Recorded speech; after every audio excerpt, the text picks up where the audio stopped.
right. So thank you so much for having me today. I'm so honored today, and actually I discussed with AI Center a lot, and we discussed a proper topic for me to discuss, and it comes to my job to actually provide a very gentle introduction of generative AI, and I think my job is that I know that I'm very happy to be among all the experts in the network and also the Tyrant community.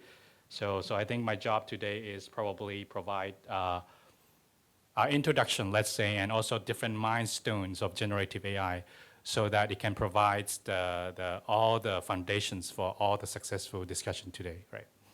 So first off, let me introduce myself first. My name is Dr. Chaklam. So my background is basically computer science, and I'm currently an academic program coordinator at the Data Science and AI program at AIT. I'm assistant professor, and my expertise is basically deep learning, natural language processing, brain-computer interface, and human-computer interaction. Yep. So mostly I'm quite technical, so I'm not too much on the business side. So I can probably provide more on the technical angle. Yep, and more academia. Yep. And my education is basically both my PhD and postdoc at Kochi Tech, Japan. Yep. Industry side, of course, I'm also a co-founder of a small, let's say, a small Thai AI startup called AI Bread Lab. Yep. So what are the key stuff that I really want to explore? And I'm aware that there are a very diverse audience today. So my job is to make sure that everyone get on the same page, have the equal understanding of generative AI. And I will go very deeply onto the technical to make sure everyone have a broad and clear understanding of generative AI. So my first question that I plan to actually explain is what is really the essence of AI, machine learning, deep learning. Of course, you have probably listened to 1,000 times, but bear me some time to provide me a chance to also provide my angle, yeah. And to answer, are they really magical? And for everyone, let's say, understanding, I don't think AI is really magical. For those who really understand it, it's only a simple matrix multiplication, right? That is always the thing I told my students. And the next question I want to explore today is how AI evolves to generative AI throughout the history, right?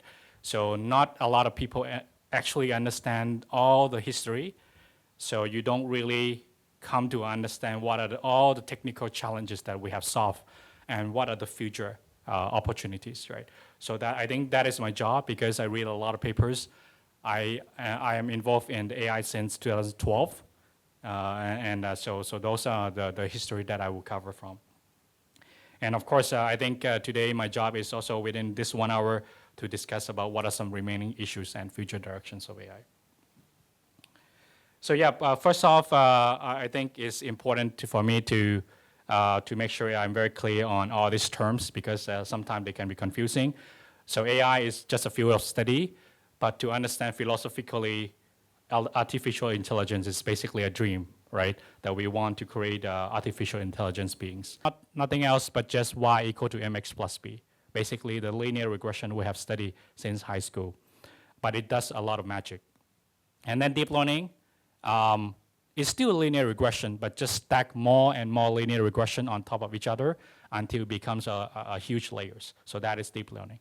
And what is generative AI? Generative AI is still deep learning. So it's still deep learning, but it's just focusing on generation rather than classification. Yep. So if you truly want to understand all the basics, you have to understand all these key milestones of AI. I wouldn't go into very deep detail, but at least you need to know that AI started from 1956 at Dartmouth College. 1980s, a lot of people talk about expert system. And it's basically rule-based. And that is the first time we feel like AI can be possible. But 1980 is still something called AI winter because we still don't have the right algorithms. Let me move the Zoom. It's blocking me. Yep. Okay, it's okay. And 1990s, we talk a lot about machine learning. And there's no magic in machine learning because right here, I write here, do you remember y equal to mx plus b? And if you truly understand this equation, this is machine learning, right? And then in 2010, we say that, hey, what if we stack all this y equal to mx plus b more and more and more, then we can have deep learning, right? So that is really deep learning. There's no magic behind deep learning. In fact, it's just a layer of matrix multiplication, right? But now, you also need to understand all the key milestone behind everything until it reaches generative AI, right? So the first, like the key excitement is on 2012 when we have AlexNet, right? And that is like the first very successful deep learning model that use something called backpropagation, right? And that can do image classification to beat all the benchmark at that time, right? So deep learning gained a lot of traction there. And in 2013, it's so exciting that we have the first word embedding. And let's not talk about technically, I don't like the word embedding, it's difficult to understand. Basically, it's the first time we know how to turn language into numbers. And why turning everything into numbers is so important? Because a lot of people ask me what AI cannot replace. My answer is very simple. If anything can be turned into numbers, all those things can be replaced by AI. You have to understand this essence. If anything can be turned into numbers, it can be replaced by AI. So how can this paper be turned into AI? Because this is an image, it's a full of pixel numbers, RGB, right? So then AI can understand. How about my sound? My sound is simply a signal, so it can also be in numbers, right? But the problem is with language. Language is just a text, right? But finally, can you imagine that in 2013, we finally able to turn language into numbers? And it's really, really big breakthrough, right? Like, I cannot imagine how we map numbers to language, because language is so diverse, but we are able to do it. And then, of course, there are so many word embedding model from that time on.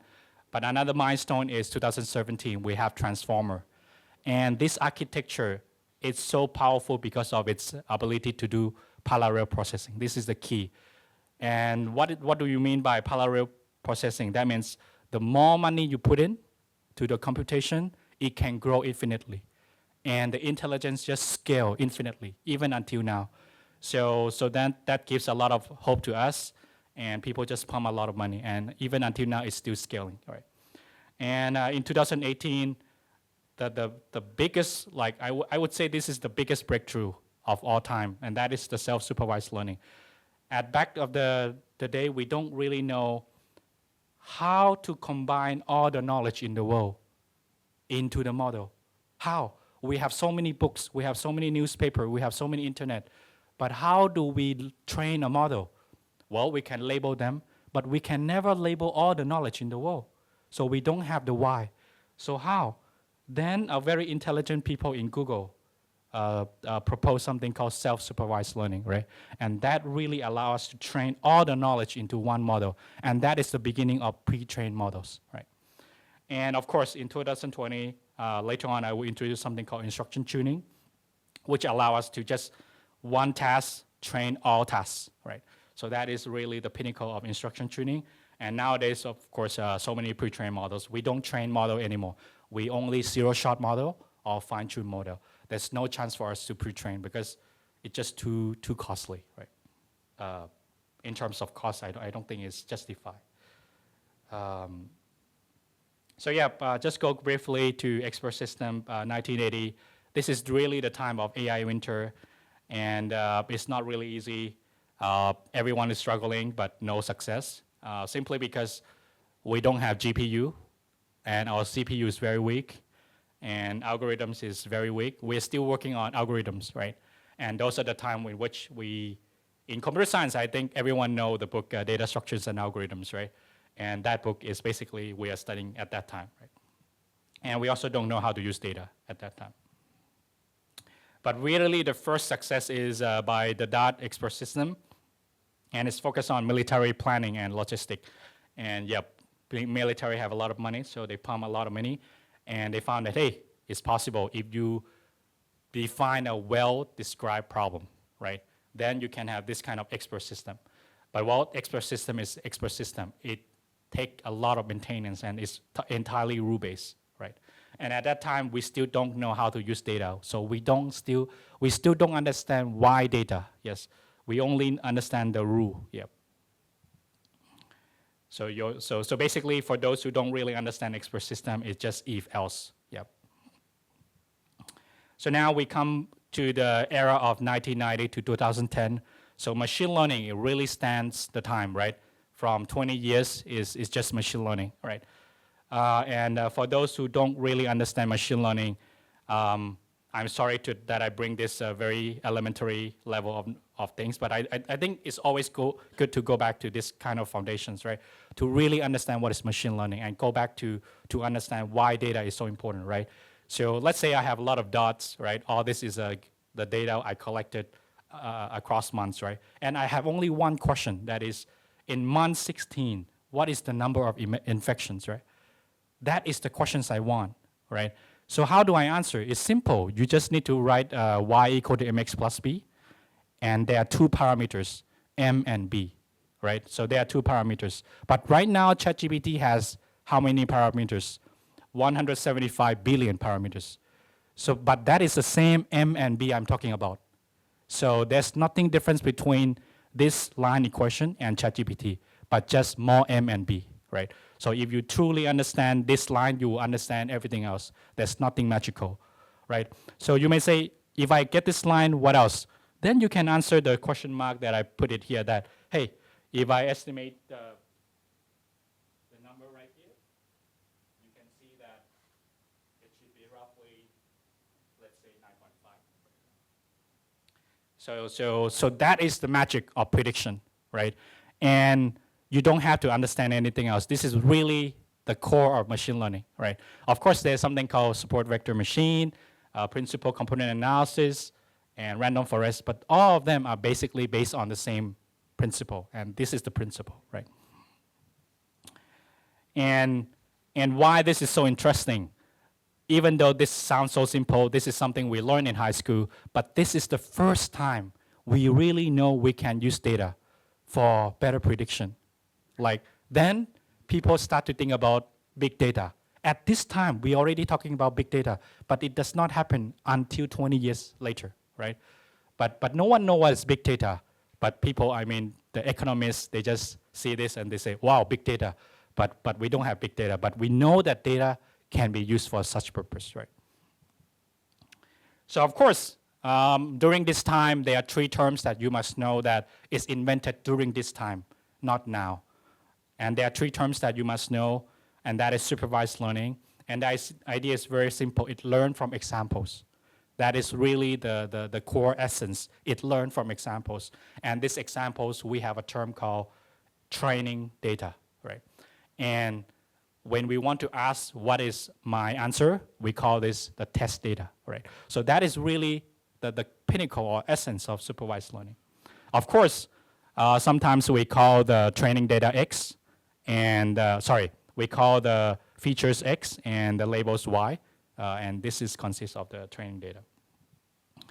And unsupervised learning is basically learn the distributions, right? And for those who forgot what is distributions, I don't want to go too technical, but distributions are not difficult at all. It's just mean and standard deviation. With only two numbers, you can create a mountain, right? And understand the characteristic of distributions. Why distribution is so important? Because when I take pictures of these flowers, compared to, I don't think there are any flowers in this room anymore. And if I compare these two images, and I plot the distributions, just only the mean and standard deviation, they are different. So by understanding the distribution of flowers compared to the distribution of certain drawings, I can know the characteristic of flowers, right?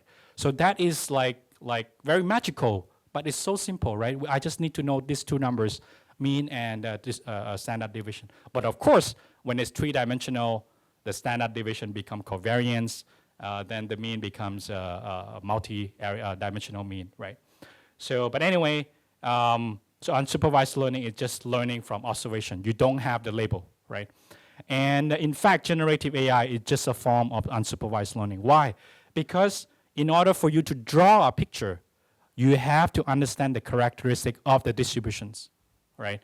If you want to generate my sound, you just need to record enough of my voice so that you can understand what is my mean tempo, what is my mean frequency, what is the standard deviation, how much I fluctuate. Only that you can generate my voice already, right? So generative AI is a form of unsupervised learning. You don't need labels. And of course, reinforcement learning, this is also a very hot topic. And, but we kind of stuck right now. So now we talk a lot about pre-trained models and large language models, but I'm very sure we will come back to this reinforcement learning when we talk about robotics. But anyway, this is basically human being learn from feedback. Similarly, AI can learn from feedback. So I want to quickly just make sure that you all understand that AI and human beings are quite the same. Supervised learning, human learn from examples, AI do the same. Human learn from like basically just recognition, like observation. Similarly, AI can do that. And human learn from feedback. Someone say bad things to us, we stop doing that. That is basically reinforcement learning. Just let me know if I'm talking too much. Yeah. And applications of machine learning. I think you don't really have to know each of the applications because they are very specific domain specific. But at least you need to know the term classification and regression. Classification is when the label is discrete, and regression is when the labels is continuous, right? In unsupervised learning, there's a dimensionality reduction, which try to reduce the features, number of features, and clustering is basically try to find a group. Yep. You don't really have to understand this picture. I don't think so. Yeah, because it can be technical. Yep. So I just want to summarize the paradigm in 1990 to 2010. Later on, I will show this picture again, and it will be another paradigm. But this paradigm stayed for 20 years. And what is this paradigm? It's basically, we call this data-driven decisions making, right? We collect data. Where we collect data? Basically everywhere, right? And we train the models, we test the models, and then we review the models. Then we use it to predict everything, right? So this is basically like the way we designed decisions during 1990 and 2010. But it's no longer right now, right? Which I would cover once I reach that moment of history. Right?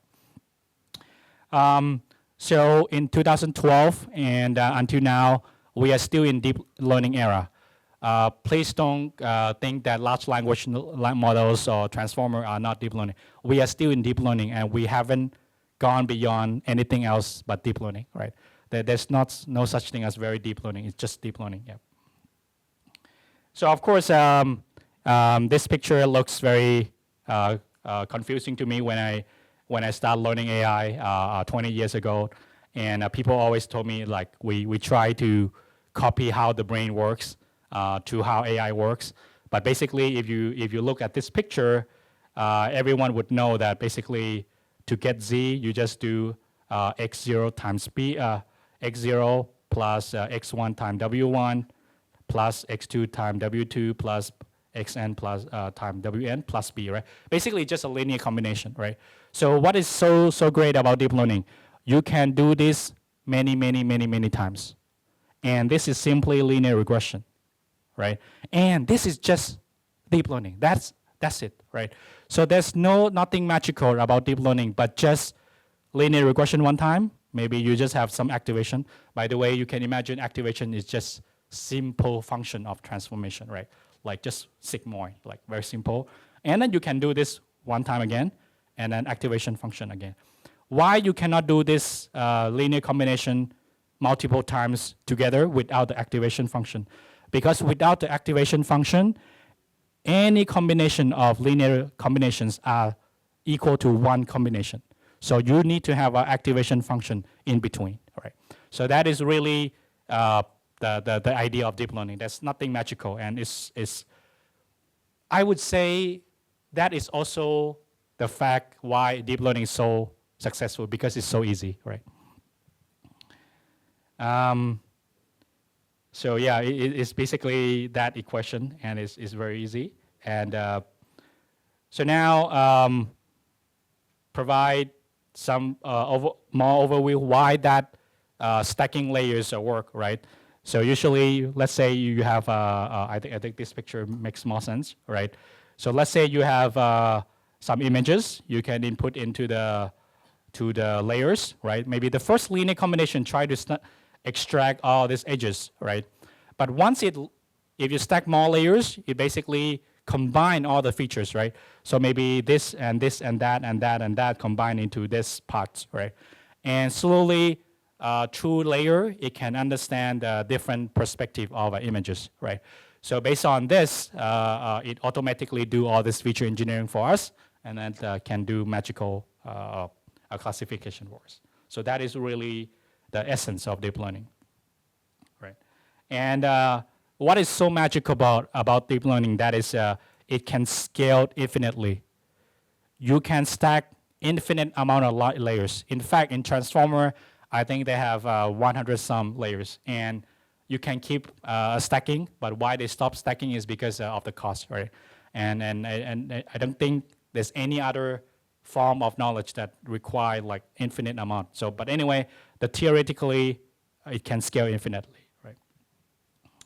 Of course, for those who don't really understand what I'm talking about, the input can be anything, right? It can be images, it can be the signal, it can be text, right? And the output can be anything, right? And in this between is basically matrix multiplication. So it come back to the same question, the philosophical question that a lot of people ask me, what cannot be replaced by AI? And the answer is simple. Anything that cannot be turned into numbers, that are things that cannot be replaced by AI. Images is basically look like this, right? So of course table is numbers. Images is numbers, right? And we already figured out how to turn text into numbers. And of course, my sound is numbers. So anything here is numbers, right? So it can, basically, AI can understand everything, right? So I don't really know in this room what cannot be turned into numbers. I really don't know, but maybe consciousness, but we don't know yet. But everything almost can be turned into numbers, can be replaced by AI, yep. One question, people ask me, can AI replace creativity? And the answer is simply yes, if you can model creativity in terms of distributions, right? If you provide AI with creative works by artists and not a very creative work, then AI can understand creativity, right? So as long as you can provide AI with numbers and the pattern, it can understand almost everything, right? So we don't really know what AI cannot replace. Yep, so I won't go into this picture again, but I just want to make sure that there's nothing magical about deep learning. And so that we can be, take away all this technical and talk more about all the domain things that we should talk about, right? So basically just a linear combination, right? This one multiply this one, and this one multiply this one, and this one multiply this one, add them all up together. This is what I call linear combinations. You get a number, and you do some sigmoid. This is just a activation form. You do some loss function to compute how far is your target, and then you just backward pass. I know this page looks very like scary, but it's nothing but just our high school calculus that we learned, and try to update all this weight so that it can learn the correct network to predict the label, right? So that is really deep learning. Yep. This one is slightly difficult, but this is nothing but just a chain rule. Yep. So this is how it looks. We randomly initialize the weight. So the weight are randomly initialized, usually 0 or in the numbers between 0 to 1. And the boundary is not okay. So you do one backward pass, the line become better. And you do more backward pass, basically forward and backward, you get a smoother and smoother line, right? And finally, it gets a perfect line. And this works for 3-dimensional, 4-dimensional, etc., right? So basically, repeat this 1,000 times. Eventually, you get a model that can understand almost anything in the world, right? So yeah, So I'm so sorry I go into so much technical, but I think it's essential that everyone have the same knowledge. I'm very sure a lot of you already know, but I think it's my job to make sure everyone at least understand the essence of AI and machine learning and deep learning. So now the next thing, the next job I want to really discuss is like the key milestone, which I don't think a lot of people discuss because it's mostly academy and mostly research. And I want to provide my research perspective. What are the key milestones that lead to generative AI, right? So that people can understand like the technical challenges that we have already solved. So like I said, that the first, like the biggest milestone is we know how to turn language into numbers. Without this, it can never be anything else, right? Like this is the most important paper at 2013. And by the way, for those who don't know, NeoLabs is the top conference in AI, right? And the idea is like, how do we know all these numbers correct? Well, the magic is here. When we, you know what, when we plot all these numbers into a 2D paper, like I know there's a lot of numbers, but let's say we plot this into a 2D space, we found that we're able to represent all the animals near together, right? And when we also do some analogy, we can see that, wow, when in the vector space, man and woman, the direction is like this. King and queen, also the direction is like this. Then we know that we are able to finally fix, let's say, achieve the goal of representing language into numbers, right? So this is so successful. For those who just want to know how we train this model, basically we take all the text and we just take the nearby text and we say that any text that is nearby to this text is the same. That's it. That is really the magic. And we use the ability of the big data, and eventually the model can understand all these magical representations. Yeah. By the way, what are all these dimensions? We don't know. Only AI know, but we don't really care. And of course, after 2013, the 2014, we have a model called sequence to sequence. We have been using this for let's say 10 years, right? And a lot of people talk about LSTM. We don't use it anymore, but this is like the structure that we really like. That is encoder and decoder, right? What is the job of encoder? Encoder is basically try to understand the language, and decoder is try to speak out, right? And in fact, in current ChatGPT, the architecture is no different. It's basically encoder and decoder, right? By the way, for those who are not familiar with this kind of arrow, it's simply linear regression. There's nothing else again. It's just matrix multiplication. Yep. And of course, the magic really happens in 2017. We got this transformer architecture, and the magic behind is really the simplicity. And if you can imagine, if I really teach you, you may be so surprising that it's just a pairwise regression. Like I take my words and then I just correlate with everything, and then just stack on top of each other like 1,000 times, let's say. So it's really just pairwise correlation, right? But when you do so many times, you really understand all the things in the world, right? So that is the key of transformer. But what is so good about transformer is something called parallel processing. That is, you can throw so many GPU, and it can do everything parallelly, right? Allow us to scale very fast, right? Yep, so it looks like this. Again, the left side is the encoder, and the right side is the decoder, right? And by the way, when I use the word encoder, decoder, it sounds very technical. But encoder is just like how our brain works, right? When you talk something to me, I try to understand first, and I don't say anything. That is the encoder. And when I say something, hello, back to you, basically that is the decoder, right? And that is basically this encoder and decoder. But then, the magic, I think if I am the one that chose like the biggest, most important paper is this paper. That is self-supervised pre-training. Like, okay, we got this amazing architecture, but we have so many knowledge in the world. We have all the books, we have all the internet, and we have Google, but we don't know how to train them into one model. We don't know. As long as we don't know, we cannot move forward. But there's a one amazing guy from Radford. Actually, he's from OpenAI at that time. And he said that, hey, you don't need to label all the knowledge in the world. It's impossible. Labeling takes a lot of money and a lot of people. I propose a task called predicting the next word. That's it. So I provide you, let's say I have a sentence called a large diverse corpus of unlabeled text. Let's say that is a sentence. What I do, I provide A, you predict large. I provide you a large, you predict diverse. I provide a large diverse, you predict corpus. Then I don't need to label, right? That is really the magic. And you just feed in all the knowledge. Eventually, it will understand all the knowledge. You may ask me, how come predicting the next word allows AI to understand the knowledge? And it's very simple. By predicting the next word, you actually need to use all the context available to understand and to predict, right? Eventually, if you want to understand, and if you want to predict large, you have to understand adjective, right? If you want to understand predict diverse, you need to understand adjective again.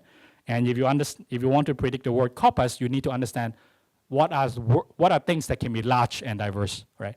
So by doing all this kind of predicting next word, we finally create one pre-trained model, right, that can understand the word knowledge in 2018, right?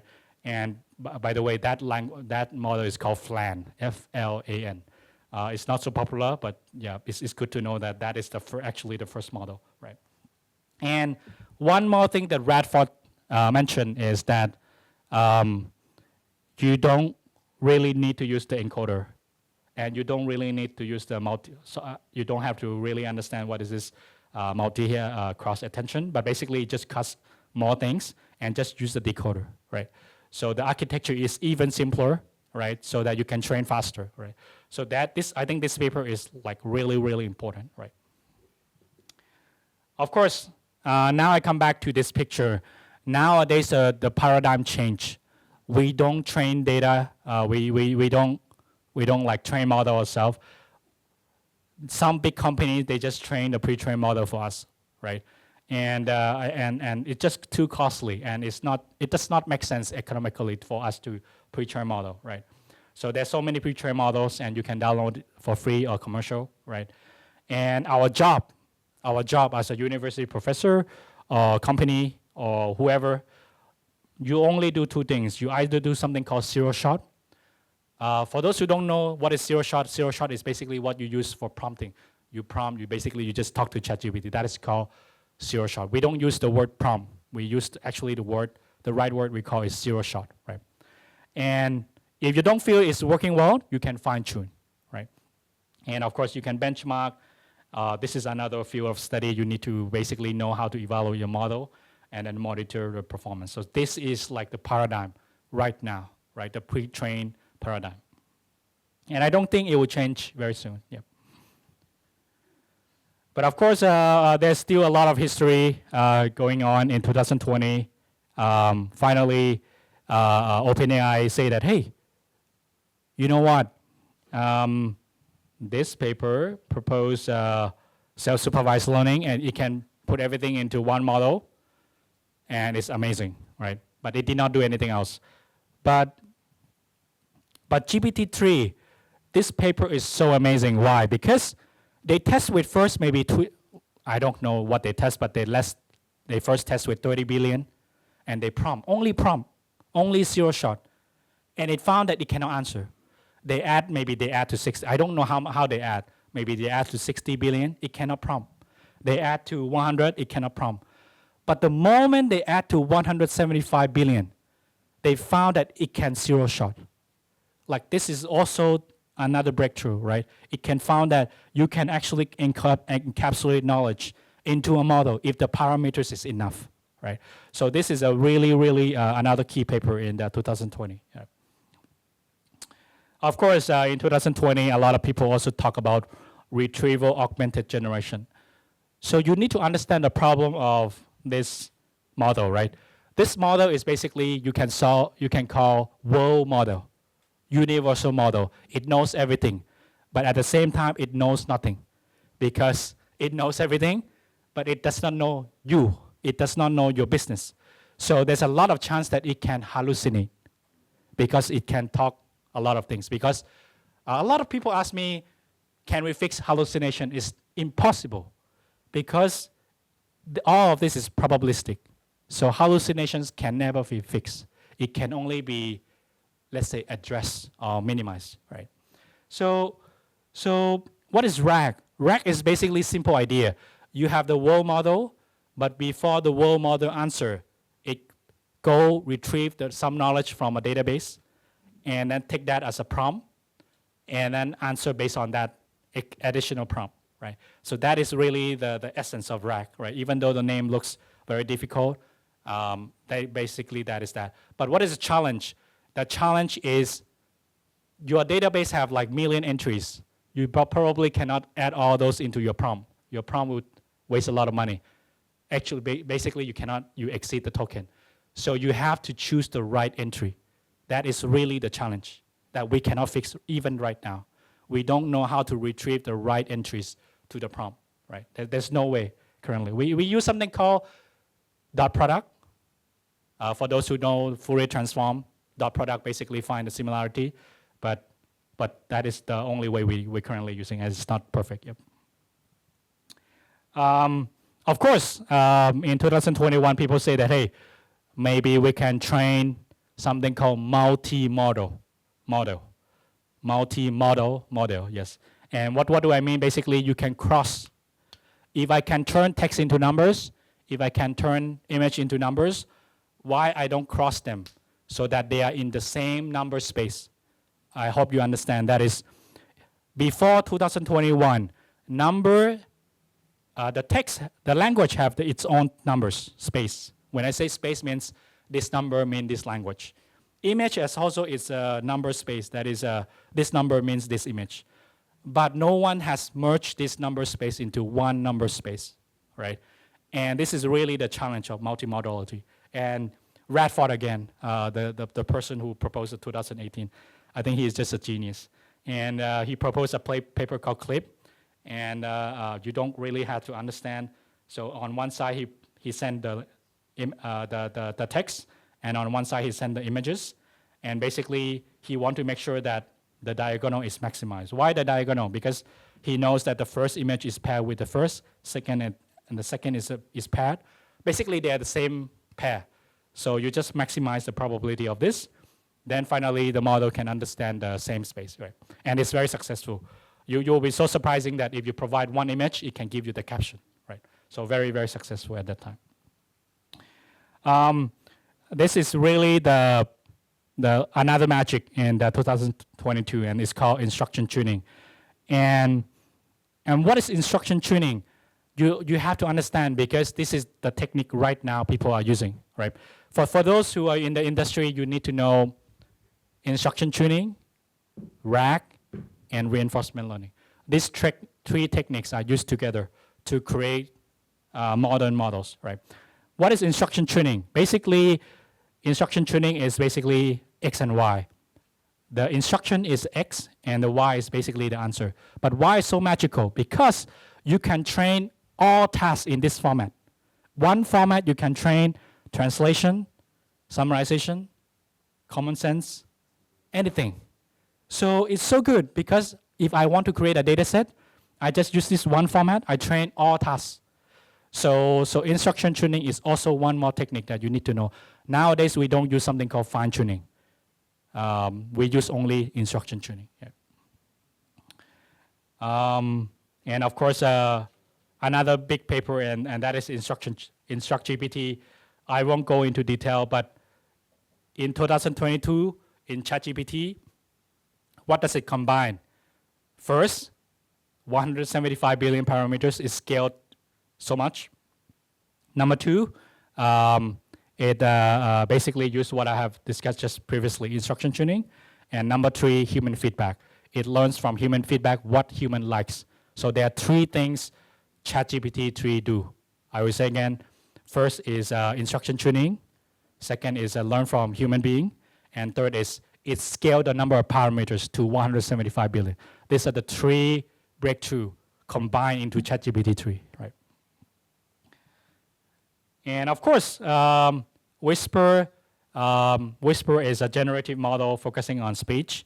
And for those who are not familiar with, the idea is the same. That is, you take the, for those who don't know, by the way, I'm not sure you can see this, the log mail spectrogram is basically another form of audio. Let's say a cleaner, a more processed representation of audio, right? And then you go to some layers. I won't talk too much technical, but then you do something called cross attention here with the text. Then you, again, the same idea. You put them into the same number space.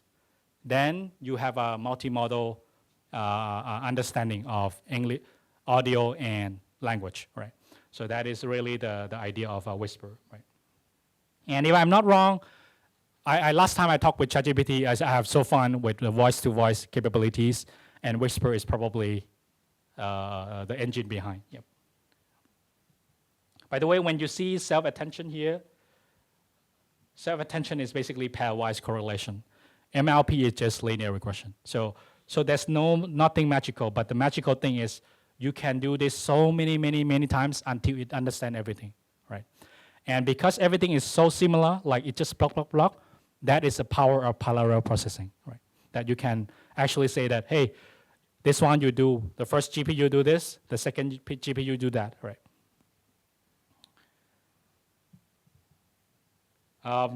Then, based on the same idea, but this is a little bit different idea, and that is generating images. So we already go over generating text and generating audio, but this is generating images. This is slightly different, but it's still a transform model, right? But the idea is very simple. That is, we have learned that the best way to actually generate images is try to understand the denoising process of an image, right? So we call this, first, what do we do is we take an image, we forward pass, and slowly apply some noise. And you don't have to understand what is a noise. Noise is basically some numbers that, so you can imagine this is a matrix, and some matrix, you multiply, it becomes blur, a little bit blur, right? So it becomes blur and blur and blur, and finally you got this noisy images, right? But the key thing is we found that if you know how to backtrack and get the same image, we found that this is allow us to actually create images. So how to create images is very simple. You just create a noisy image, it can generate all the image you want, right? So that is really the essence of diffusion model. And even until now, there's a company called Stable Diffusion also use this kind of denoising process, right? By the way, to make sure you are clear, when you train the model forward pass and backward pass.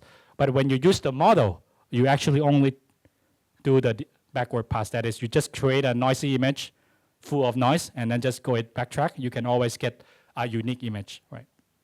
And that is exactly what ChatGPT do when it generates images for you. Yep. And of course, nowadays people talk a lot about agentic AI, and I won't talk about it because it's just a lot of ChatGPT talking to each other. And so yeah, I think I'm approaching to the very end of this discussion, and I want to cover like the issues, problems, and limitations of generative AI, and what are the features ahead of generative AI in my perspective. And basically, what I will bring into the table is I have went into the conference, a lot of conference, online and offline, and I heard from my colleagues what they are talking about, right? And I will share it in these features. Yeah. Of course, there's a lot of problems that we as a professionals need to understand, and you also need to know which can be fixed and which cannot be fixed, right? Hallucinations. A lot of people ask me, can AI finally fix hallucinations? Answer is no. Answer is no. There are only two ways currently that you can, let's say, mediate or tone down the hallucination. First is reasoning. You can have a lot of reasoning, tree of thoughts, blah, blah, blah thoughts, and based on those kind of reasoning framework, you can lower the hallucination. But as a professionals, you need to understand that whenever you use reasoning, you lower the speed of the performance of the ChatGPT, or whatever. So usually in industry, people don't do reasoning because you spend a lot of time. Another way is a rack. By connecting to a database, it can answer more specifically. But again, the problem is, how do you know you retrieve the right entry? Because your database is like 1 million rows, how do you know you can retrieve the right entry? We don't have the way yet. The only way we are using it right now is dot product. And for those who don't know what is dot product, is basically if two things are very similar, when they dot product, it has a high value. But it does not always work like that. Yep. So hallucination will never be fixed because AI is probabilistic. Plagiarism, maybe. So I don't highlight that because it's a human. It's all about human. Privacy is very difficult because when you train the data, the input data is there, and if I do something called prompt injection correctly, I can get all those input data eventually, right? So I don't really know privacy can be fixed. Yep. Originality issues. Actually, in the beginning, like 2 years ago, I asked one of my master students, I don't know whether it's master or PhD, to do a research on detecting deepfake or fake. And the answer is simple. If the AI is very smart, you can detect it. It's very, very difficult. So I doubt whether you can actually fix this issue. This is rather like a legal issue that has to be fixed by the owner of all this machine. They have to watermark. For example, if they generate the image, they have to watermark it. If they generate any text is, I don't know how do you watermark text, but I don't really know how you can fix all this. And originality will be forever our issues. And I don't know how to do my final exam anymore nowadays with my student. So it's a big problem. But anyway, I highlight that because I don't really know the way out. So I also give the floor for you to discuss as well. Outdated data is another problem. Of course, sometimes you ask ChatGPT or you ask the AI, it does not really generate the right information because one day ago and today it may not be the same information. Yes. Other things can be fixed. Yeah, it's just engineering. Yeah. So sometimes it also memorizes copyrighted material, and you can always, if you do some prompt, you can get it. I think everyone can generate the images by Gibi, right? Yeah, and it's personally, I think it's horrible for the authors. Like if I'm the author, I will feel so horrible. Yeah, like someone can draw my picture. Yeah, and of course, it learns everything we don't want. Basically, the training data. Prompt injection is a problem. I know it's not in the internet, but if you are in the Reddit or in some channel, you will know people just give you the prompt that, hey, you can hack today ChatGPT with this prompt, and then you can get the prompt of ChatGPT itself, right? So this is not new. And every month there's a release. Some hackers say, this is the prompt that you can hack it. And OpenAI just fix it every month, yeah. So it's never ending, yeah. And so we have to be very careful, yes. And deepfake is very problematic. Images, video, voice. This is a big problem that I don't think can be fixed. It's problem related to legal and regulations, yeah. Of course, you can also take a look on this organization is very cool. It's called OWASP. I don't remember what it stands for. You can search in the internet, but basically they study a lot and they identify 10 top security threats that you should be very careful as a professionals, right? And you can also use this as a framework for you, like any projects, whatever. So very, very interesting work. I know this is not this is not the right time, but you can take the notebook LM, take the PDF, and you just dump it in, create podcasts. You can listen in your home, right, at your car, yeah.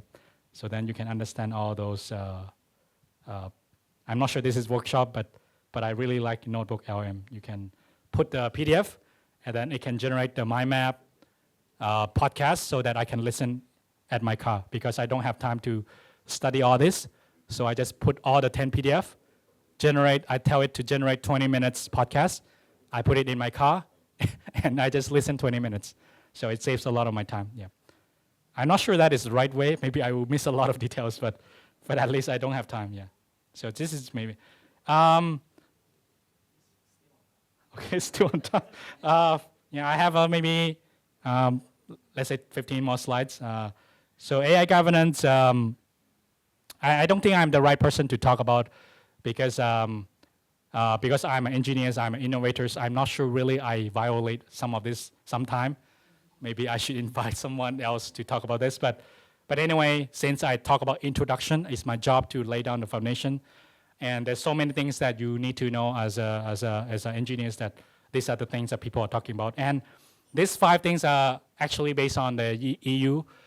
A lot of people say that US and China are focusing on innovations, but EU is more focusing on regulations, right? So these are more or less focused on the EU AI Act.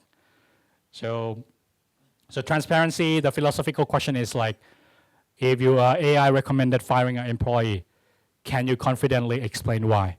If you cannot, based on the EU AI Act, you are wrong. You are wrong, right? And fun fact is 70% of people who make the model don't know how their model works. And that is very true. I can confirm that as an engineer. I don't sometimes know what my model do because it's so big, right? Yeah, but that is true, yes. Of course, Amazon did something called recruiting too, and it just biased toward women because most of the personnel are men. So they just stopped this too. Yep. Accountability. A lot of people ask me, can AI replace doctors? It's impossible. AI will never replace anyone when there's something called accountability. Why? Because if certain things need to be accountable, human will be always there. AI cannot be accountable because it's not a legal being, right? So AI can never replace doctors completely. Maybe the initial part maybe can replace, but the final decision maker must be doctor, right? Similar to other area like accounting.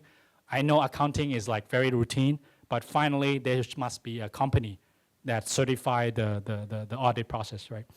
For example, Air Canada chatbot, I think a lot of people talk about I want to cancel the ticket, and you talk to the chatbot say, yeah, you can cancel, refund is given.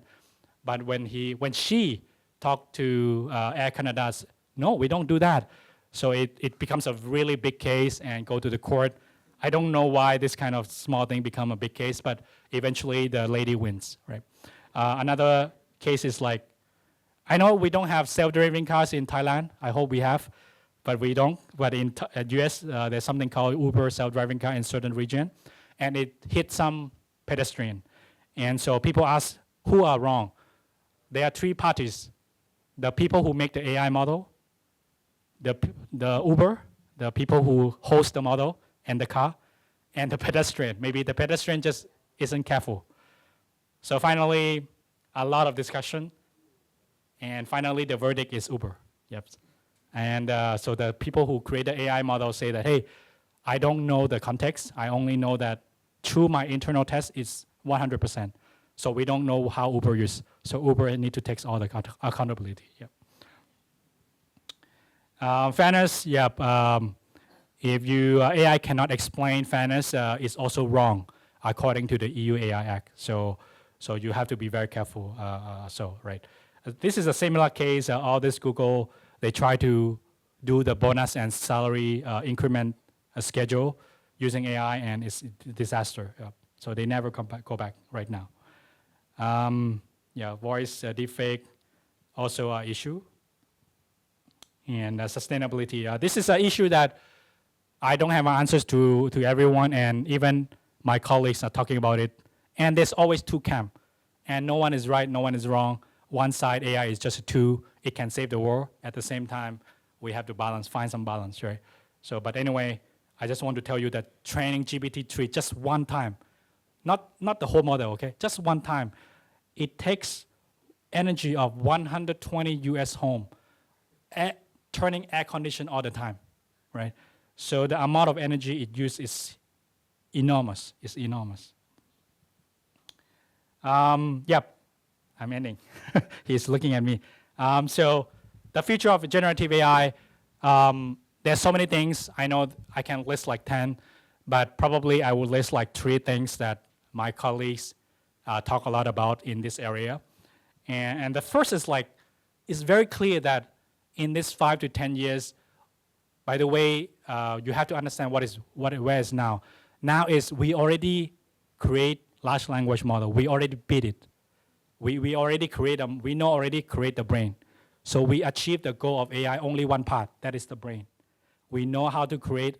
I know the brain is very complex, but at least let's say it's a brain, right? But now the next step is like, how do we connect the brain to the world? This is really the next question we have, right? And the key question we want to say is, what if ALM can see and interact with the world? This is the key, that the next generation, right? And I'm very sure a lot of people will go back to study robotics. Mechanical engineering will be popular again. I'm not sure electrical, but a lot of people will go back again because robotics will become a hit. AR, VR, of course, back then, I think everyone is like same age as me or even older. We have Google Glass 10 years ago. It's not so successful. But now imagine AR and VR connecting to large language model, and it can understand the world. That is like the imagination that Facebook and Mark imagined, right? So that's why he spent so much money to buy all these glasses, because he believed that if you connect the world with ChatGPT, it can do almost like amazing thing that we cannot imagine, right? So that is really like the key of physical AI. The next one is emotional AI. Of course, we talk about multimodal so much, but you have to understand that we already create a model for voice, for face, FaceNet, whatever words is large language model. Voice, you can say whisper or deep voice, they're very popular model, right? But the question in the community is we don't know which way to go. Should we create one model that can understand everything? Or we should create 3 models that understand each, and there's an orchestrator that combine all these 3. We don't know yet how to do it, right? So that is really like the current technical challenge that we face. But if you combine emotional AI and physical AI, then you get a very, very powerful AI that I think can do a lot of stuff, right? So these are the 2 big areas.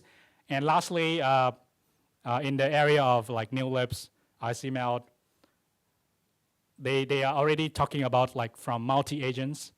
I know a lot of people talk about multi-agents in the media, but in the research community, we are talking about collective AI. That is like, how do we create a shared cognitive architectures so that all these agents that are in different places can talk together in the same language, right? Why? Because that is how human being works, right? My whole body is talking to each other, and I and you also talking in the same language. Why?